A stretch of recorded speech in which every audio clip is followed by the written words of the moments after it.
Everybody, my name is Ed. Okay, so I thought I'd do something a little bit different for this video. I thought it might be interesting to kind of take a look at, kind of like sex and sexuality in some recent comics that have come out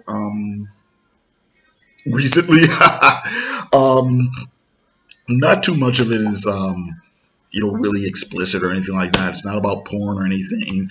Some of them have kind of a cheesecakey feel to them. Some of them don't. These are all mostly like indie comics. I don't have anything from Marvel or DC in this pile. But like I said, we've got a big stack here. I don't have a script, so we're just gonna kind of like wing it here, and let's just try to jump into it. Okay, so let's start with White Trees. Um, Written by, look at that glare.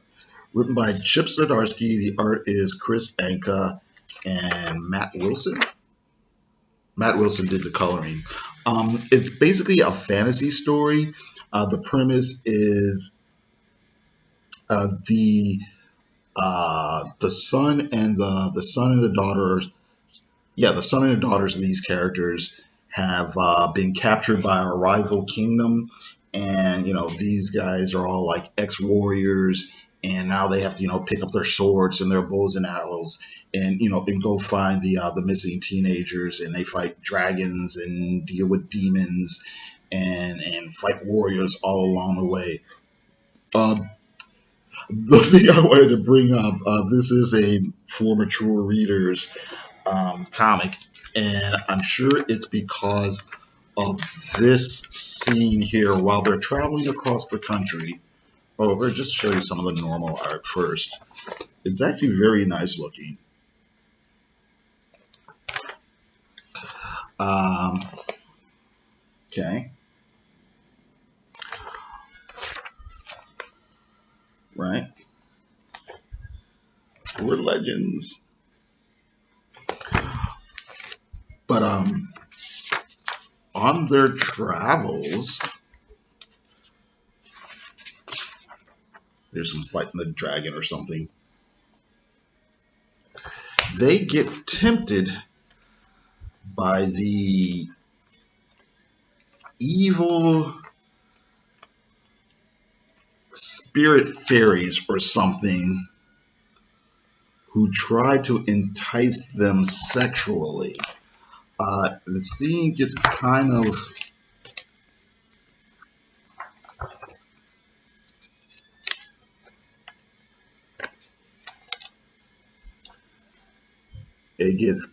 raw at one point with the full frontal nudity and whatnot. So I was a little, when I read it initially, I was surprised. I wasn't offended, but I was surprised. I just didn't really expect to see that. But I can probably show you this page. But yeah, I mean, it works for the story for the most part. It didn't seem particularly gratuitous or whatever. And it's also interesting to note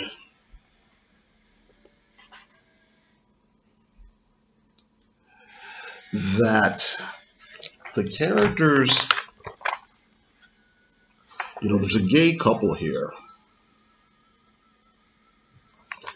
Or I guess I'll use that word. This guy,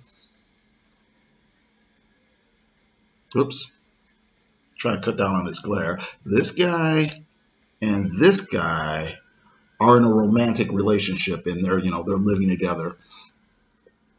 And it's not really remarked upon in the story at all. It's just kind of presented, and it's just done matter of fact, like, okay, they're in love, they live together, so what, And I guess, depending on, how you feel, I don't know, politically or morally or whatever, just the fact that it's just there, could be seen as a sign of progress. I guess.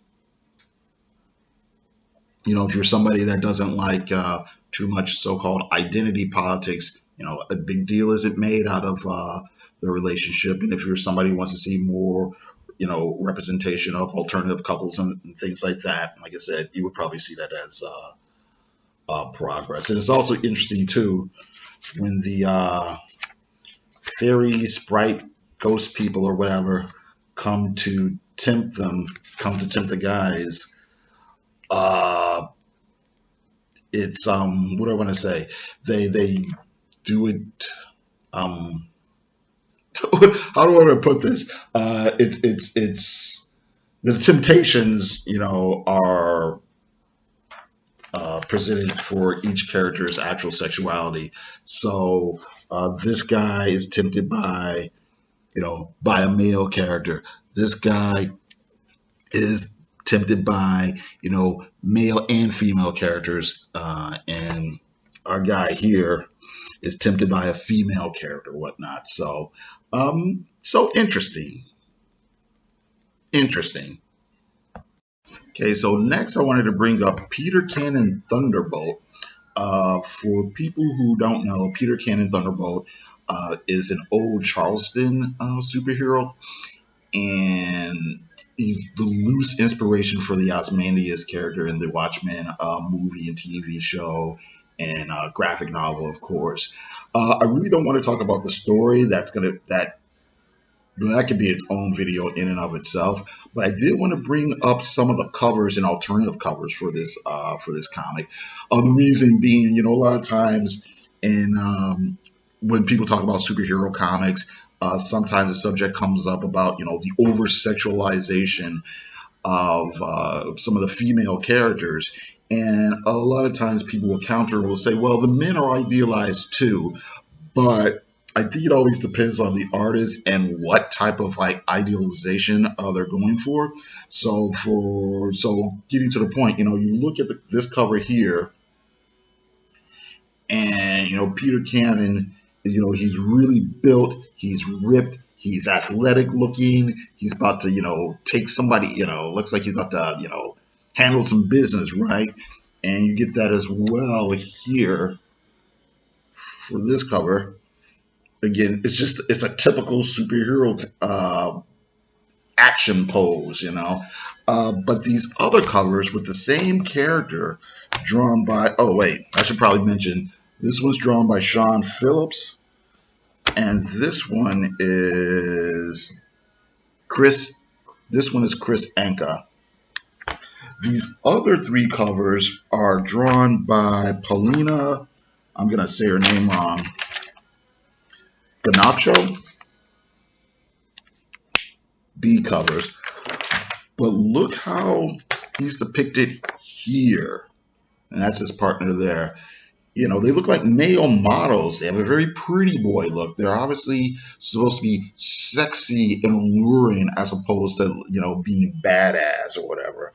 So, we've got some male prettiness going on. Same for this cover. This looks like a perfume ad or something. like I'm being sold Axe body spray or Obsession or something like that. All right. And here you have another handsome man, cover here. So I just think that's really interesting. Depiction of, I guess, male attractiveness or male, sexuality or being sexy. I guess that's how I want to put it. Okay.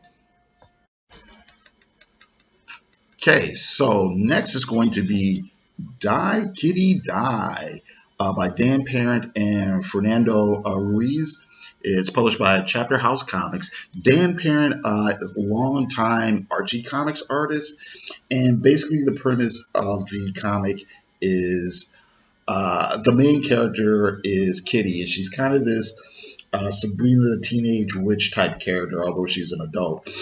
And she's a witch in real life for the real world in the story, but she's also been the star of her own line of comics since the 50s. But now it's modern day, and the sales are down. So the publisher decides they're going to kill off Kitty and replace her with a new Kitty character. And they decide they're not only going to kill her off in the comics, they're going to kill her off in real life. And basically, uh, Kitty and her friends get into one crazy situation after the other, and hijinks ensue. The comic is pretty much a pretty, pretty cynical and brutal satire on the comic book publishing company, or the comic book market, I should say, the comic book market, and Archie Comics in particular. Uh, the president of the company is drawn as this kind of disheveled guy here, and he's so unkempt that birds are like nesting in his hair.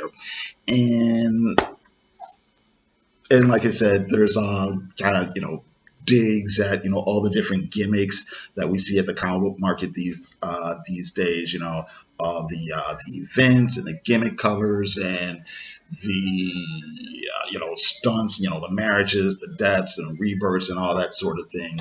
Um, it's pretty interesting. This comic book was rated T for teen, and I'm assuming just because it's not very explicit. It is interesting that the character is obviously drawn to be kind of buxom and voluptuous, and the whole point of a lot of it is there's lots of like dumb puns and goofy sex gags and double entendres, like nonstop almost. But you know what? Having said that, it's fun and goofy, but it doesn't seem particularly, degrading or exploitative or demeaning. It's a fun romp, but and there's lots of sex, and it's sex positive without being like icky or anything like that. Icky, there's a technical term, but yeah, it's here here we go. We get we get this scene here of Kitty fighting Drippy the dead kid in her underwear.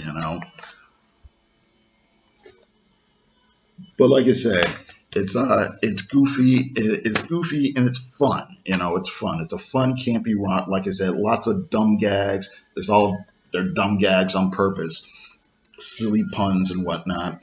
Here the cover here is drawn in the style of an old Harvey comic, and there's a lot of flashbacks, and the flashbacks are kind of done in the style of a comic book from that era. See, here's from the pages of She's Kitty, 79 from 1969. Right. So there's a lot of that. Another thing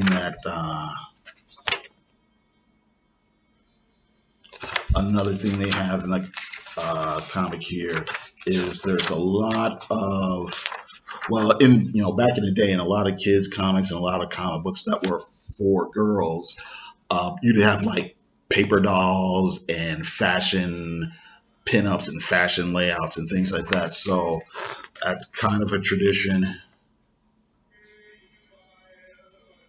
that we have in this comic here.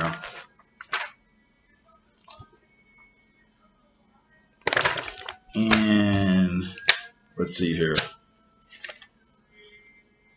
Here is, here's one done in the cover layout. It's a parody of old romance comics.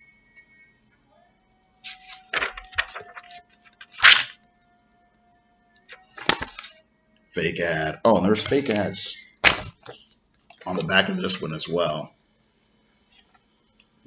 Laser specs. But yeah, like I said, it's goofy, it's silly, it's fun. But it's fun. It's fun. I guess that's what I want to say. It's campy, but it's all kind of campy on purpose. So, and like I said, for all the goofy sex gags, it doesn't feel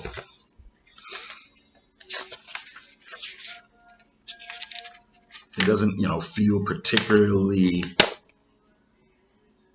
demeaning towards, any of the female characters or anything like that. So, here's a goofy gag here. This is a 70s flashback, right? And because it's the 70s, the title is Panic at the Disco. The joke there is there's an actual rock and roll band called Panic at the Disco. But anyway.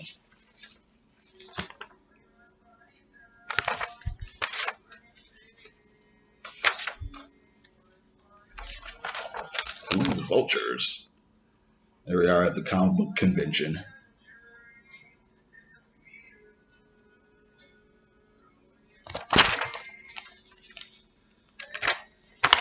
Huh.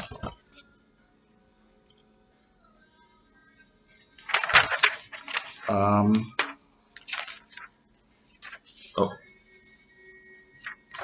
another goofy pinup. Gimp Chimp. Unholy Roller.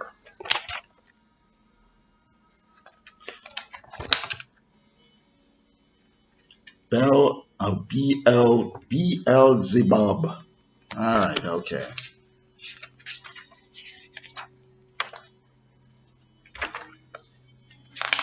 All right, okay, so we're going to move on.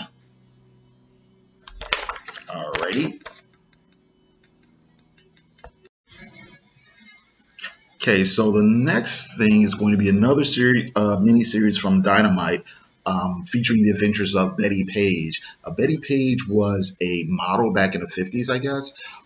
She did a lot of like pinup work and some mild bondage things. And she retired from that lifestyle decades ago, but then in I guess the 80s and 90s there was kind of this resurgence in the interest of Bettie Page and her modeling and her photos and things like that.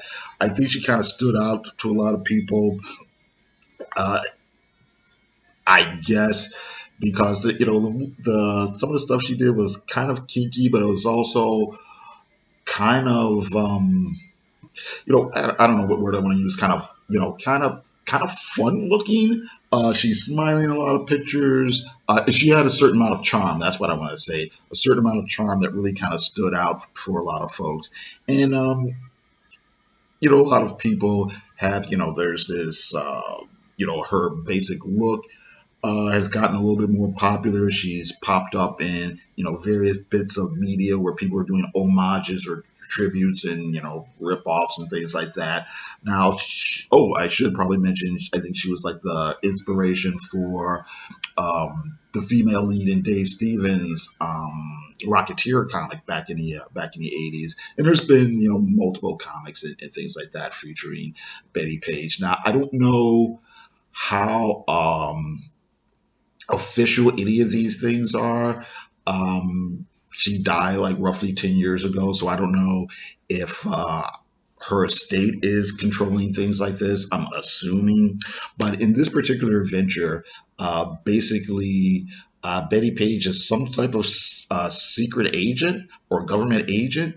And she teams up with a fighter pilot, and they go to England because Queen Elizabeth II has been kidnapped. She's gone missing, and the government thinks that UFOs are somehow behind it. And it's kind of just a fun, crazy, goofy romp. It's all very lighthearted.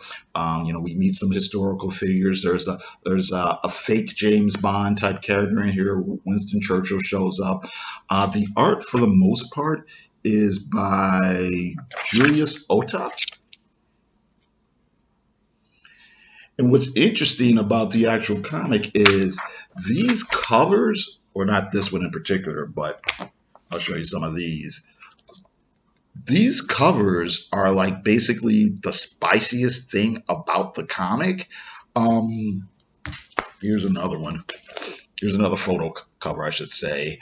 For all For everything we know about Bettie Page as being like an actual sex symbol and person who's done, like I said, mild pornography. I probably shouldn't call it pornography, but it would have been considered porno back then.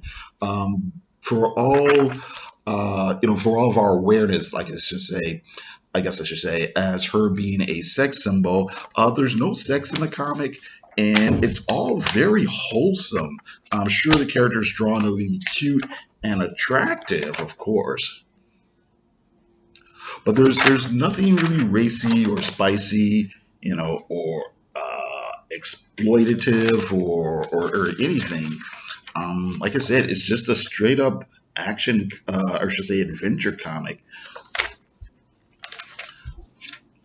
Yeah, some more art. Let's see here.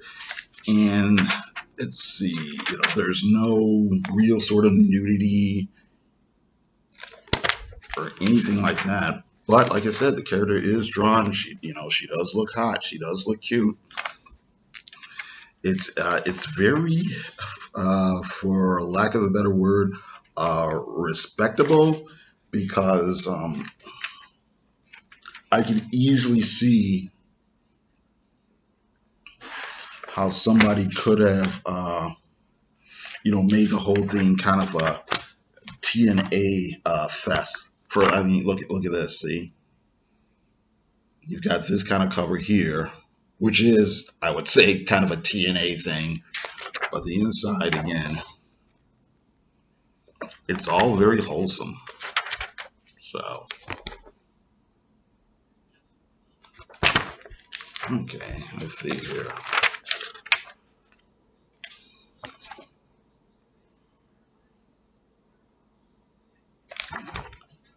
And let's see, what else I can show you without giving too much away. No, that's here. Some more stuff. There's some action here.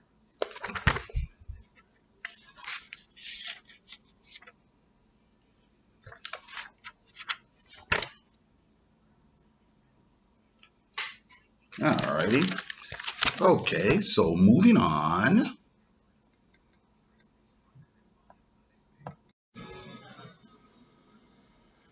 Okay, so definitely not wholesome. We have Faithless by Brian Azzarello and Maria Love. It is, the tagline says, an erotic depiction of fate, sex, and the devil in the tradition of the Divine Comedy.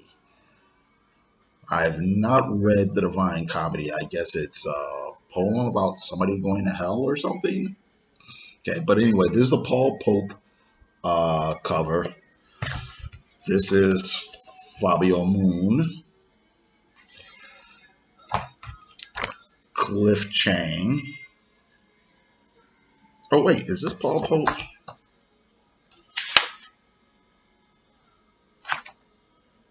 Yeah, this is Paul Pope. This is Paul Pope, Fabio Moon, Cliff Chang,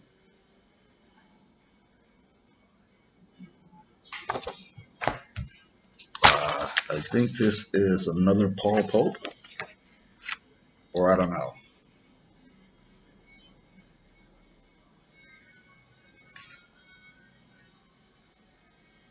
Oh, no. This isn't Paul Pope. I think this is David. Yeah, David Rubin. That's this. David Rubin.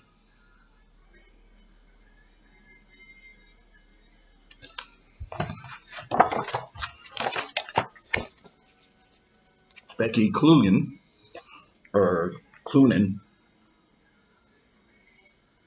Ha. And Jay Lee and June Chung.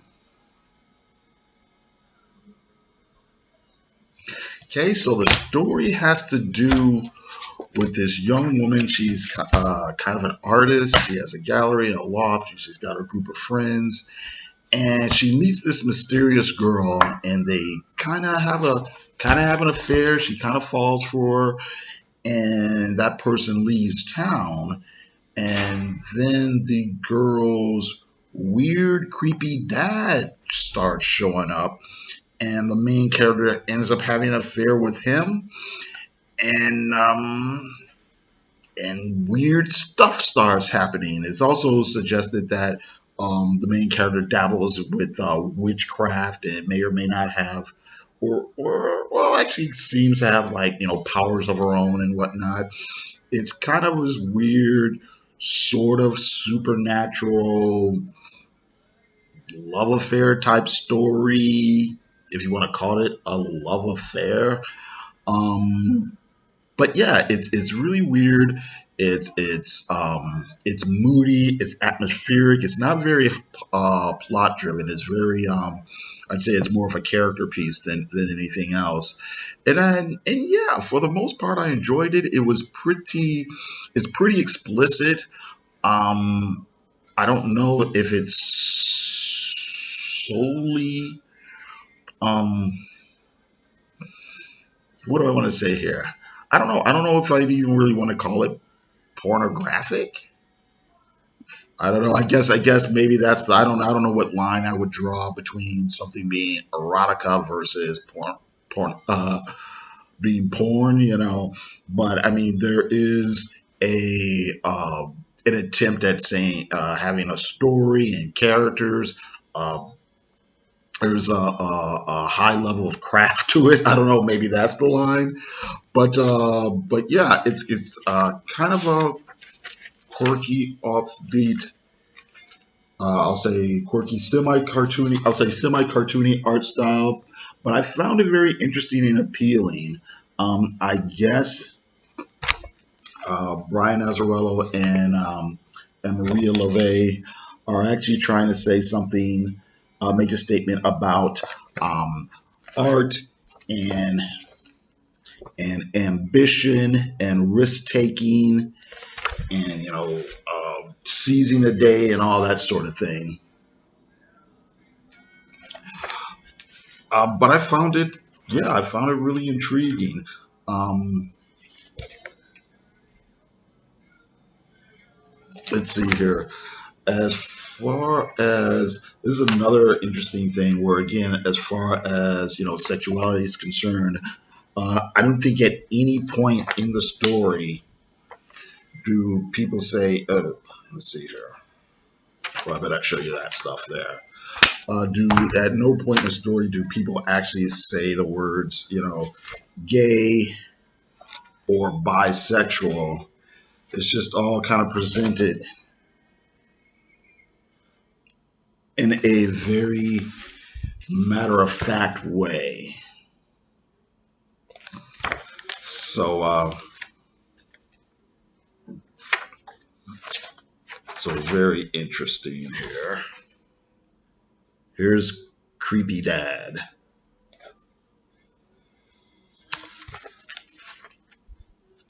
Like, how do you not know that this guy is the devil? He's supposed to look weird and mysterious, but he's clearly a creeper who's uh who's up to no good. Let's see here. What are some other interesting things I can show you without getting into too much trouble? All the issues have these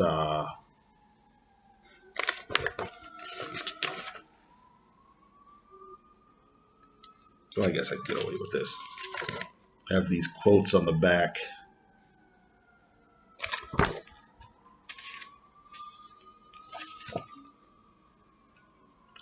that I guess are supposed to tie into the theme.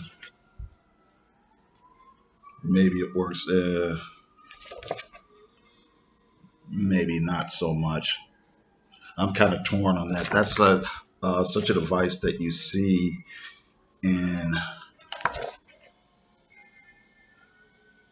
in a lot of comics where you have some sort of quote or whatever to make the story seem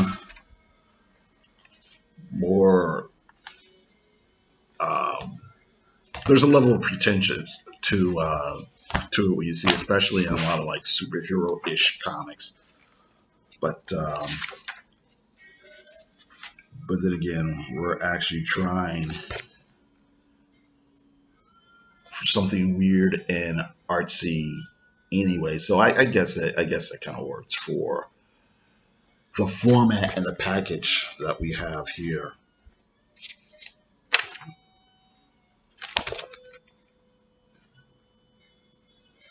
Okay, so well, you know what? Maybe I will show you some of the quotes.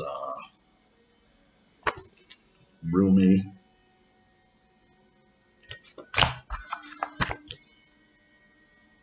Pablo Picasso,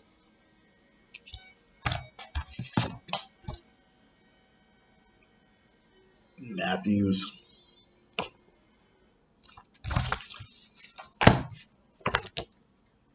Talking Heads.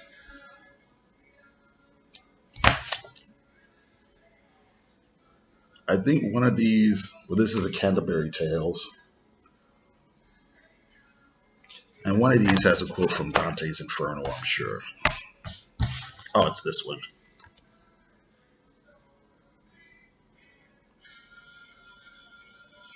Okay. All right.